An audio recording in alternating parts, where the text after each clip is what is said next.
علم و دانش پنهان شده اسلام. نظام جدید جهانی به وجود آمد. در اطراف بیت المقدس جنگ شدید و غضبناک بین عیسوی‌ها و مسلمان‌ها صورت گرفت. امروز تعداد بسیار کمی از انسان‌ها معلومات دارند که 1000 سال قبل مسلمان‌ها در صنعت کاردستی مهارت بسزای داشته و دارای علم و تکنیکی بودند که در اروپا هنوز کسی فکرش را هم نمی‌کرد.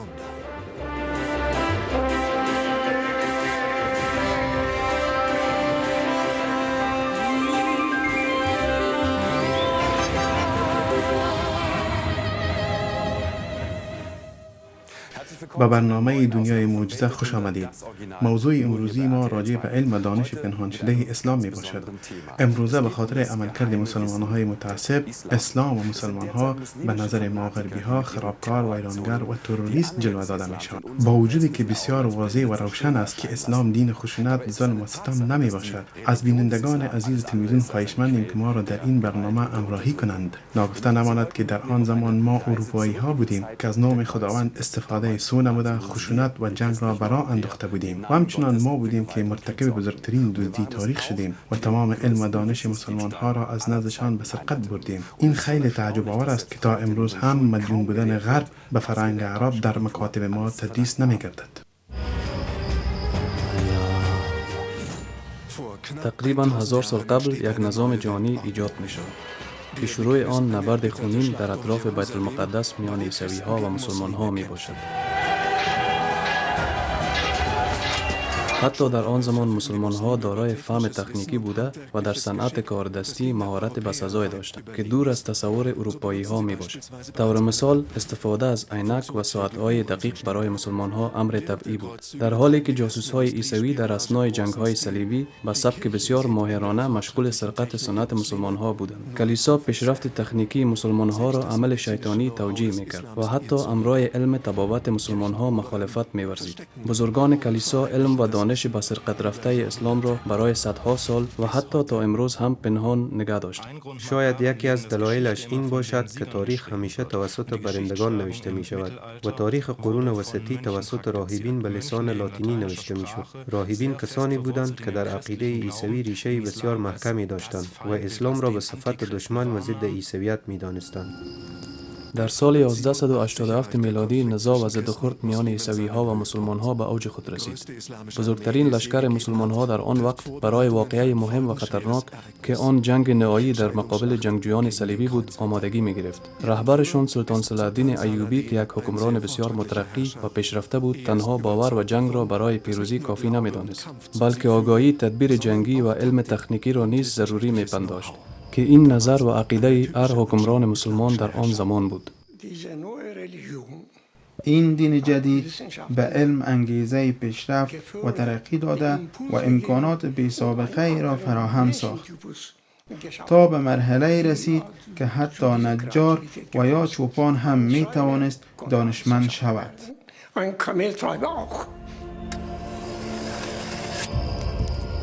جنگجویان مسلمان مطمئن بودند که پیروز می شوند و به استعداد و توانایی خود باور کامل داشتند. آنها در جنگ به مقابل قوای بزرگ سربازان عیسوی به اندازه کافی اعتماد به نفس داشتند.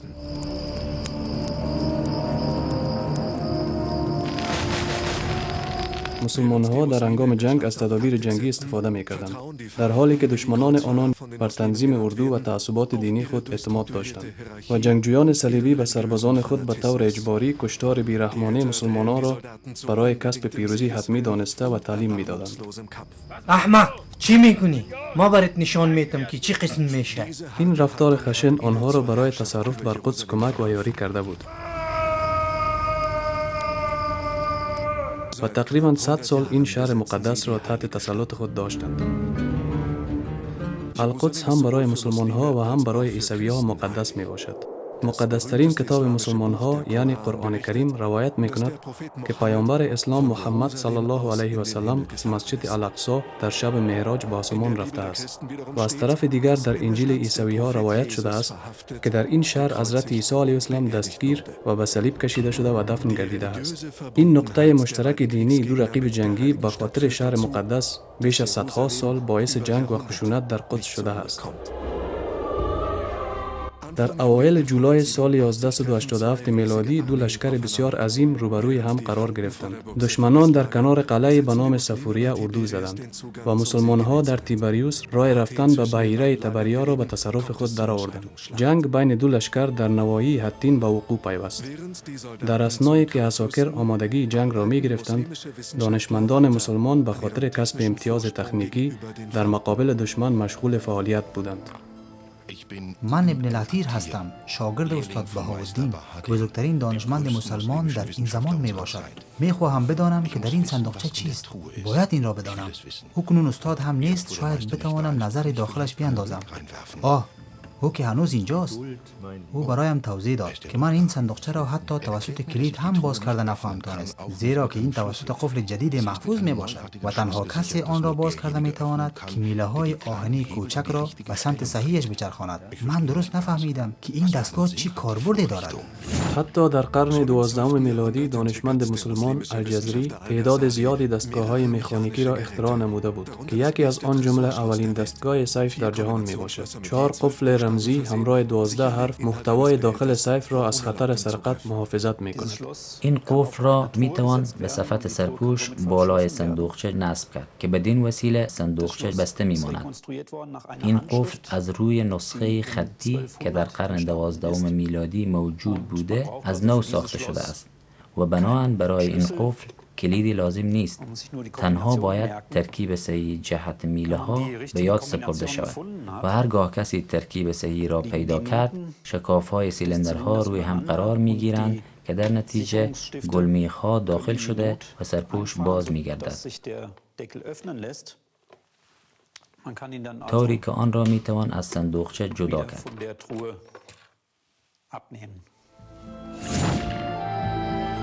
خوب، این قفل این طور کار می دهد. همچون چیزی را تا به حال ندیده بودم. استاد بهاءالدین برایم نشان می دهد که داخل این صندوقچه چی پنهان شده است. یک کتاب؟ من از وی سوال می کنم که آیا این ارزش آن را دارد که به این دقت باید نگهداری شود؟ او در جواب می گوید تمام علومی که از فرهنگ اسلامی جمع‌آوری شده و همچنان برجسته ترین اختراعات علمای اسلام که تا به حال هیچ کس آن را ندیده در این کتاب درج شده است. ثمره علومی که ما امروز آنها را به صفت علوم می شناسیم این بود که مسلمان ها از این علوم برای تطبیق و پخش عقیده اسلامی استفاده می نمودند.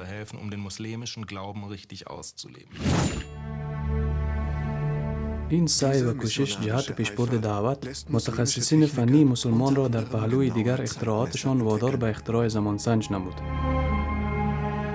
مثالش ساعت آبی است که توسط دانشمند اسلام الجزری در قرن 12 میلادی ساخته شد که در حقیقت شکل تکامل یافته ساعت شنی یعنی ساعت ریگی که ما امروز آن را میشناسیم میباشد. از ظرف بالایی در عوض ریگ آب به داخل ظرف پایینی میریزد. در ظرف بالایی شناگر وجود دارد که در وقت پایین آمدن سطح آب رسمان و چرخدنده را به حرکت انداخته و بدین وسیله باعث حرکت عقربه‌ای که بر روی صفحه‌ای که حکاکی شده است میگردد و به این طریق گذشت زمان را از وقت شروع حرکت ساعت نشان می‌دهد. این ساختار زیبا تنها به منظور اندازه‌گیری وقت نبود. اختراع ساعت در تمدن اسلام اولاً به خاطر نشان دادن اوقات نماز که این صفت حکمران پرهیزگار را ارائه می نمود و ثانیاً برای نشان دادن تمدن اسلامی بود. بنابراین این ساعتها بسیار زینت بخش بودند، اگرچه امروز در دسترس ما قرار ندارند، اما در کتاب‌ها از آنها گزارش شده است. محققین مسلمان نه تنها در بخش ماشین‌آلات پیشگام بودند بلکه استاد بهاءالدین مرا به صفت شاگرد و جانشین خویش انتخاب نموده است، اما برای رسیدن به این مقام باید علم و دانش آبا و اجداد خود را بسیار زیاد بیاموزم. این چگونه سنگ می باشد؟ من تا به حال مانند آن را ندیدم. استاد برایم توضیح می دهد. این شیشه ساییده شده می باشد که به وسیله آن قوه دید چشم بهتر می شود. من با خبر شدم که یونانی ها صدها سال قبل به بررسی چگونگی فعالیت چشم پرداخته بودند. در قرن 11 میلادی دانشمند اسلام به نام الهیثم پژوهش و بررسی یونانی ها را توسعه بخشیده و کشف میکند که توسط شیشه ساییده شده میتوان اشیا را بزرگتر دید که در نتیجه قوه دید چشم قویتر میگردد.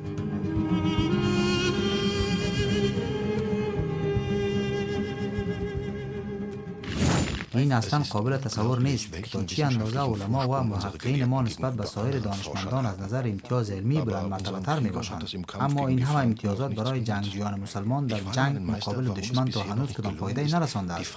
من موضوع را برای استاد مطرح نموده و سوال می کنم چرا ما مسلمان ها با وجود این همه امکاناتی که داریم در مقابل فرانک ها پیروز نمی شویم و آنها را برای همیشه شکست داده نمی توانیم؟ و در جواب می گوید افزایش مناقشه و مجادله میان مسلمان ها مانع از تشکیل یک لشکر قوی و منظم گردد. این حالت در زمان سلطان صلاح الدین ایوبی تغییر می‌کند و توانست مسلمان ها را دوباره متحد ساخته و لشکر 30,000 نفری قوی و نیرومندی را تنظیم و آماده سازد. استاد مرا از تاکتیک و تدبیری که برای جنگ فردا در نظر گرفته است آگاه می‌سازد و متيقن می‌باشد که ما تنها وقتی می‌توانیم پیروز شویم که علاوه از کاربرد قوت و نیروی خود از نقطه ضعف دشمن نیز استفاده از زمین نماییم. مؤثرترین عساکر مسلمان ها تیراندازان بودند. آنها در پهلوی تیر و کمان مجهز به نیزه هم بودند که از آن علاوه با جنگ‌های تن به تن برای مسافه‌های دورتر نیز استفاده می‌کردند. بیشتر تیراندازان اسب سواران بودند که بدین گونه خود را از صحنه جنگ محفوظ نگه داشته و از مسافت دور فعالیت می‌کردند و به این صورت در اثنای کشمکش از دو جناح دشمن را تحت باران نیزه و تیر کمان قرار می‌دادند. لیکن جنگجویان صلیبی صرف برای جنگ تن به تن تعلیم داده شده بودند.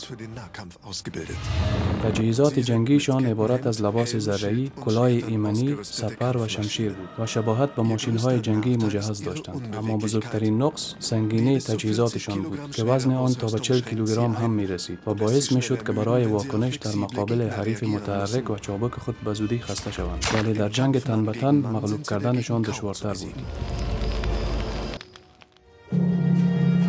معرکه حطین می تواند تقریبا این طور صورت گرفته باشد. تعداد جنگجویان صلیبی به 25,000 تن و از مسلمان ها به 30,000 تن می رسید. هسته سپاه جنگی اسلام را پیاده نظام تشکیل می داد که در دو جناح آن تیراندازان سوار نظام موقعیت گرفته بودند. صلیبی ها برای مقاومت در مقابل حریف خود از قوت عظیم و تکتیک جنگی بسته استفاده نمودند. در اثنای برخورد دو لشکر با هم تیراندازان مسلمان 4 اطراف جنگجویان صلیبی را محاصره و آنها را تحت باران تیر قرار دادند. صلیبی ها در مقابل این تدبیر جنگی آمادگی نداشتند و موفق به بیرون رفت از این محاصره نگردیدند و خیلی زود مغلوب شدند.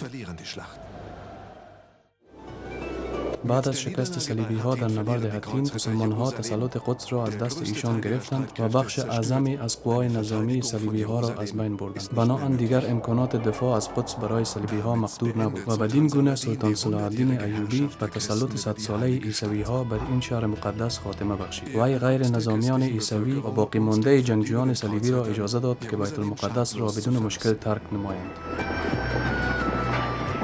اما این تصور را نمی کرد که این پیروزیش سرآغاز سرقت علم و تکنیک اسلامی توسط غربی ها می باشد. با وجود شکست صلیبی ها و تسلط دوباره مسلمان ها بر بیت المقدس، هنوز هم صلح و آرامش کامل بر این شهر حکم فرما نشده بود. زیرا چند سال بعد از پیروزی حطین، حکمران عیسوی به نام ریچارد لوون هتز که در قرون وسطا بسیار مشهور بود، برای فتح دوباره قدس برآ افتاد. در برنامه امروزی راجع به کتمان علوم اسلام و سرقت آن توسط عیسویان اروپایی و اینکه سرچشمه علم و دانش پیشرفته امروزی ما از کجا نشأت کرده است صحبت خواهیم کرد. صلاح الدین ایوبی موفق به تصرف دوباره بیت المقدس گردید. در برابر وی زمامدار ظالم عیسوی ها ریچارد لوون هتز که یکی از زشترین و بی‌رحم‌ترین حکمران های زمان خود بود قرار داشت. او کوشش نمود که بیت المقدس را دوباره تحت تسلط خود درآورد. وی به هدف خود نرسید. در عوض اولین معاهده سیاسی در تاریخ بیت المقدس صورت گرفت. صلاح الدین ایوبی پیروزی خود را حفظ نمود، اما از سرقت گنجینه‌های گرانبهای اسلامی توسط جنگجویان عیسوی بی‌خبر بود. در سال 1187 میلادی سلطان صلاح الدین ایوبی جنگجویان عیسوی را در معرکه حطین به شکست مواجه ساخته و بیت المقدس را فتح نمود. این شهر مقدس بعد از حکمروایی 100 ساله عیسوی ها دوباره به دست مسلمان ها افتاد. در طول حکمرانی وی تمدن اسلامی در علم و تکنیک و پیشرفت سریع و قابل ملاحظه رسید. مهارت سیاسی سلطان صلاح الدین باعث بهبودی رابطه بین مسلمان ها و عیسوی ها گردید.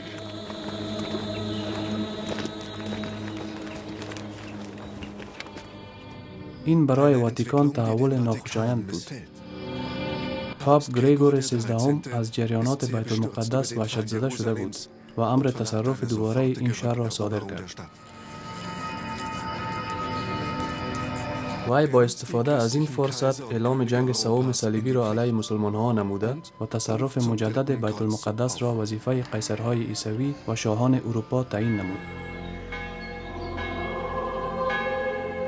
یکی از حکمرانان اروپا که این وظیفه را در دست گرفت شاه انگلیس ریچارد اول بود. این ستاره قهرمان قرون وسطی به خاطر شجاعت و قدرت رهبریش لقب شیر را به خود گرفته بود.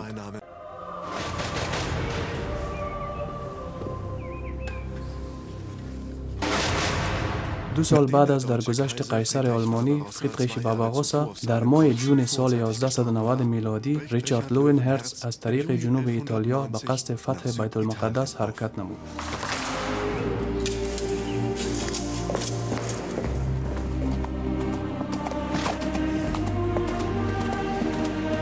او تصمیم قطعی داشت تا نامش را در سرزمین فلسطین شهرت همیشگی بخشد.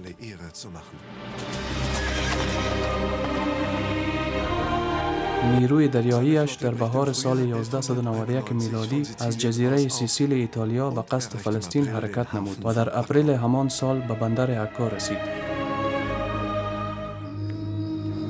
این شهر بعد از شکست صلیبی ها در نبرد حطین در سال 1187 میلادی تحت کنترل مسلمان ها قرار داشت.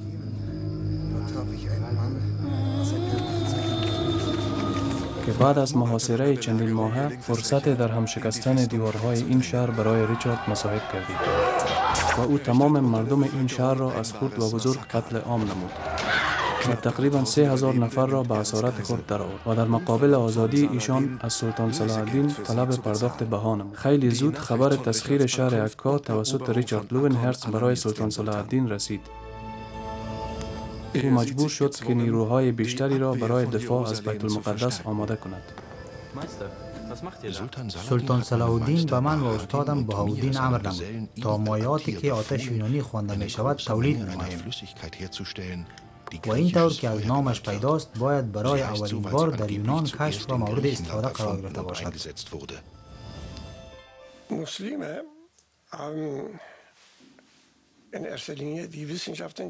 مسلمان ها در قدم اول علوم را که از دیگر فرهنگ های هم جوار خود گرفته بودند به مراتب توسعه و ترقی بخشیدند که آن فرهنگ های هم جوار عبارت بودند از یونانی ها، فارس ها و بابلی ها که بعدها هندی ها نیز به آن تعلق گرفتند که تعداد علوم تکنیکی و تجربوی مسلمان ها از همین جا سرچشمه گرفته بود.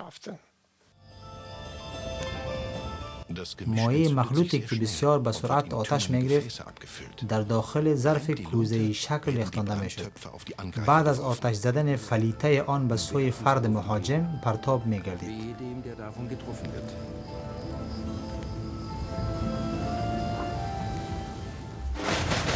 پیت غوتا به طور آزمایشی برای ما نشان می‌دهد که مایع آتش یونانی چطور باید استعمال شده باشد. او در کارگاه خود در مونیخ مخلوطی از مواد آتشزا را در محلوله خمپاره شکل پر می‌نماید. او معلومات درست نمودن مایعات آتشزا و طرز ساخت این بمب دستی ساده را از روایات تکنیک جنگی مسلمان‌ها آموخته است. در داخل این نفتالین یا پترول، زلپیتر و سلفر یا بارود می‌باشد و حالا این را آزمایش می‌کنیم.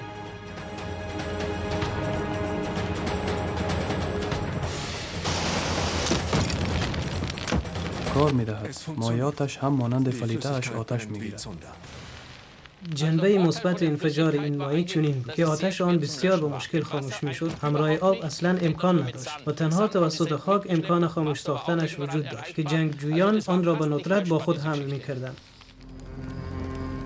در حالی که لشکر صلاح الدین ایوبی برای دفاع بیت المقدس آمادگی می‌گرفت، سلطان خود را بر سر دوراهی می‌دید که از یک طرف معضله یکا بود که ریچارد لوئنهرتز 3000 مسلمان بی‌دفاع را اسیر و تحت شکنجه خود داشت که این موضوع برایش نگرانی بزرگی را ایجاد کرده و از حالت اسیران خیلی رنج می‌برد و از جهت دیگر نمی‌خواست که خود را تحت تهدید و فشار لوئنهرتز قرار دهد. از پرداخت بها برای ریچارد لوئنهرتز ابا ورزید و در عوض برای دفاع از بیت المقدس آمادگی گرفت. استاد بهاءالدین برایم سلاح دیگری را نشان می‌دهد که به همراه آن با صلیبی ها خواهیم جنگید.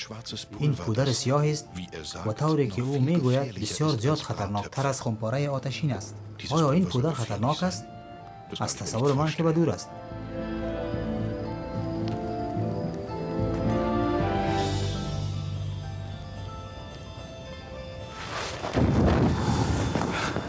آه خدای من، این آتش حتما از جهنم آمده است. اما چی طور ما این را در مقابل فرانک ها استفاده کنیم؟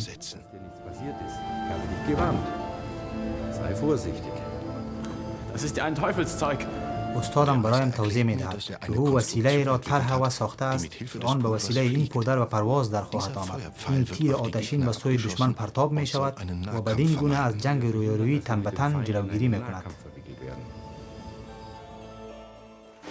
پیت غوتا همچنان این اسلحه قرون وسطی را آزمایش می نماید. این راکت عثمانی را که ما در دست داریم از پودر سیاه و یا بارود پر شده است. آنها سعی نمودند آن را طوری بسازند تا فاصله دورتری را طی نماید. راکت اصلی آن زمان به مراتب بزرگتر از این بود و از فلز ساخته شده بود. من فکر می کنم که فاصله دوری را طی کرده نمی توانست. حالا ما این را امتحان می کنیم تا ببینیم که اصلا از جایش حرکت خواهد کرد یا خیر.